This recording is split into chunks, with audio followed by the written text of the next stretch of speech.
अनाथ बेटा। रूपा और शेखर सरिता विहार में रहते हैं। वो अपनी जिंदगी में बेहद खुश होते हैं। दोनों का शौर्य नाम का एक बेटा भी होता है, जिस पर दोनों ही अपनी जान छिड़कते हैं। शेखर, अब तो आप शौर्य को अपनी गोद से नीचे उतार दीजिए, उसके सोने का टाइम हो रहा है। नहीं रूपा, इसे मेरे पास ही रहने दो प्लीज। मैं थोड़ी देर में इसे बिस्तर में सुला दूंगा। लेकिन कल सुबह आपकी ऑफिस में मीटिंग भी तो है ना, और इसके लिए आपको कल जल्दी भी तो निकलना होगा। जाइए, आप भी जाकर सो जाइए।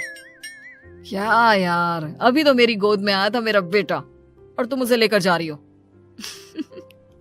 बाद में कर लेना अपने बेटे से प्यार, अभी जाकर सो जाइए। रूपा शेखर से शौर्य को ले रही होती है कि तभी शौर्य रोने लगता है। शौर्य को रोता देखकर रूपा उसे फिर से शेखर को थमा देती है। आपका बेटा ना एक नंबर का नौटंकी है, बिल्कुल आप पर गया है वो। साफ बोलो ना, तुम्हें जलन होती है हम दोनों बाप बेटे का प्यार देखकर। पहले बड़ा तो होने दो तुम शौर्य को, फिर देखना वो सबसे ज्यादा मुझे ही प्यार करेगा। देखते हैं। ऐसे ही दिन बीतते चले जाते हैं और एक दिन कैंसर की बीमारी के चलते रूपा की मौत हो जाती है। अब शौर्य 3 साल का हो चुका होता है, जिसके कारण उसकी दादी शेखर पर दूसरी शादी का दबाव बनाने लगती है। शेखर, शौर्य अभी बहुत छोटा है और उसे इस समय एक माँ के प्यार की बहुत जरूरत है। माँ, मुझे दूसरी शादी नहीं करनी। क्या पता जो दूसरी औरत आएगी वो मेरे बेटे को एक माँ का प्यार दे या ना दे। तो रूपा की छोटी बहन वैशाली से ही शादी क्यों नहीं कर लेता? वो तो शौर्य को एक माँ का प्यार पूरा दे सकती है ना। मैंने कहा ना माँ, मुझे दूसरी शादी नहीं करनी, और अपनी ही पत्नी के बहन से तो हरगिज नहीं। ऊपर से अगर रूपा देख रही होगी तो वो क्या सोचेगी? अपने लिए ना सही, लेकिन तुझे शौर्य के लिए तो शादी करनी ही पड़ेगी ना बेटा। शेखर कुछ कहता उससे पहले ही अंजुमन उसे रूपा की कसम दे देती है, जिसके आगे मजबूर होकर शेखर शादी के लिए हामी भर देता है। देखो वैशाली, मैंने तुमसे शादी सिर्फ अपने बच्चे के लिए की है। मैं चाहता हूं कि तुम उसे एक माँ का भरपूर प्यार दो। शौर्य, आपके साथ साथ मेरा भी कुछ लगता है। अगर आप मुझसे शादी नहीं भी करते तब भी मेरा प्यार शौर्य के लिए कभी कम या ज्यादा नहीं होता। शादी के कुछ दिनों बाद ही शेखर की माँ की भी मौत हो जाती है। वैशाली शौर्य को एक माँ से भी बढ़कर प्यार देती है। शौर्य को लेकर वैशाली का यूं निस्वार्थ प्यार देखकर शेखर को भी उससे प्यार हो जाता है और कुछ सालों बाद शेखर और वैशाली का भी लड़का हो जाता है। लेकिन इसके बाद वैशाली का शौर्य को लेकर बर्ताव बदलने लगता है। वैशाली, मैं देख रहा हूँ तुम आजकल शौर्य का जरा भी ध्यान नहीं रख रही हो। मुझे पता नहीं था कि आदित्य के होने के बाद तुम इतना बदल जाओगी। आदित्य मेरा अपना सगा खून है और शौर्य दीदी का, फिर मैं दोनों में अंतर कैसे नहीं करूं? माँ भले ही दोनों के अलग अलग है, लेकिन पिता तो एक है ना। अगर मुझे पहले पता होता कि तुम इतनी जल्दी बदल जाओगी तो मैं कभी तुमसे शादी ही नहीं करता। हाँ, तो किसने कहा था आपसे मुझसे शादी करने के लिए? मैं थोड़ी ना आई थी आपके पास, आपकी माँ ही आई थी मेरे घर आपका रिश्ता लेकर। वैशाली, मुझे तुमसे ऐसी उम्मीद नहीं थी। गुस्से में शेखर अपना पैर पटकता हुआ शौर्य को वहां से लेकर चला जाता है। पापा, मम्मा मुझसे प्यार क्यों नहीं करती? क्या मैं उनका सगा बेटा नहीं हूँ इसलिए मुझसे प्यार नहीं करती? मम्मा नहीं करती तो क्या हुआ बेटा, पापा तो करते हैं ना आपसे प्यार।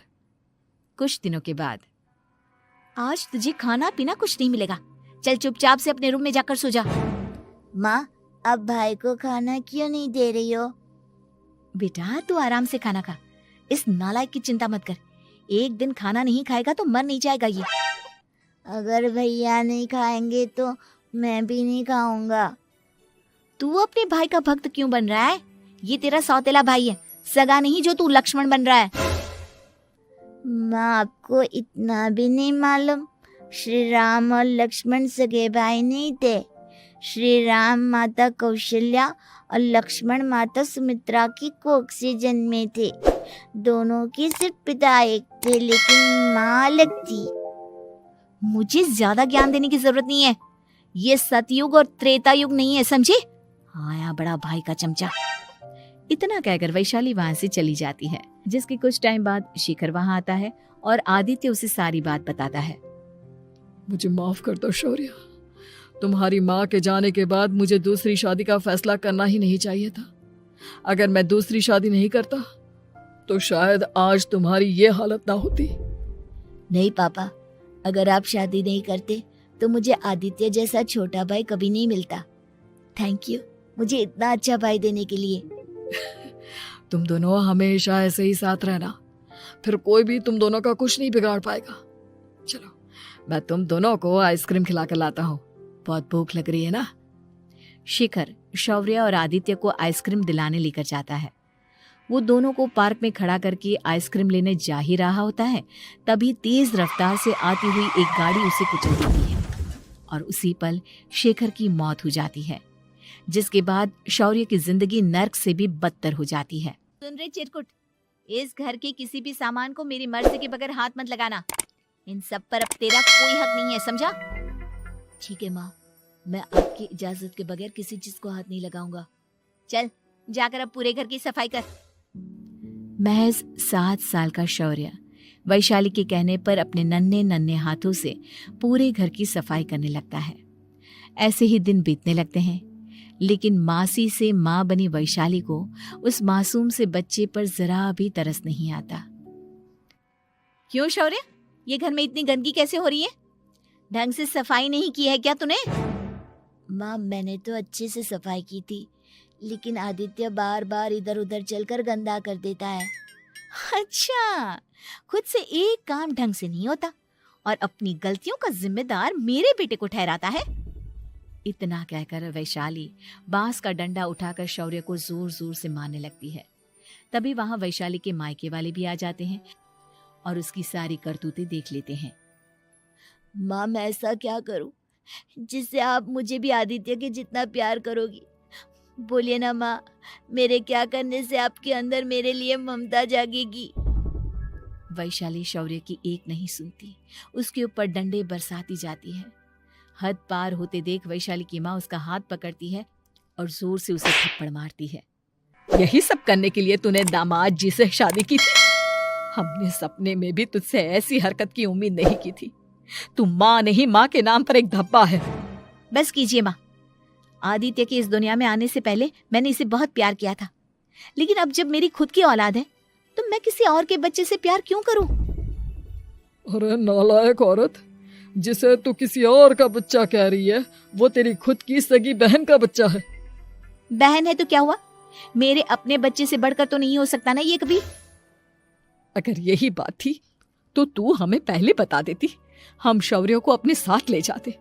उसे इस तरह प्रताड़ित करने की क्या जरूरत थी? अगर आपको लेकर जाना है ना तो ले जाइए इसे, मैं नहीं रोकूंगी। नहीं माँ, मुझे कहीं नहीं जाना, मुझे आपके साथ ही रहना है। मैं तेरी कोई माँ बाबा नहीं हूँ, तेरी माँ मर चुकी है, समझा? अब निकल जा मेरे घर से। माँ अब बहुत गंदी हो, मुझे भी नहीं रहना आपके साथ, मैं भी भाई के साथ ही जाऊंगा। अरे तू क्यों जाएगा, तू तो मेरा सगा बेटा है, जाने दे इसे।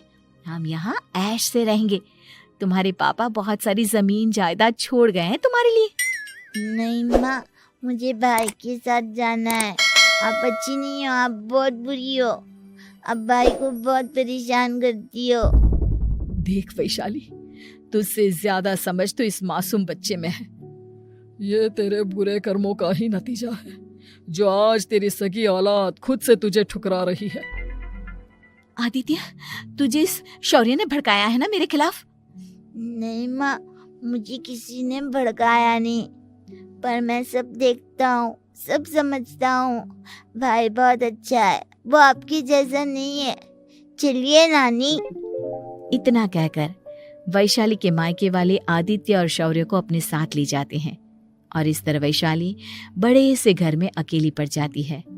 2 बेटों के होते हुए भी आज उसे माँ कहकर बुलाने वाला कोई नहीं होता।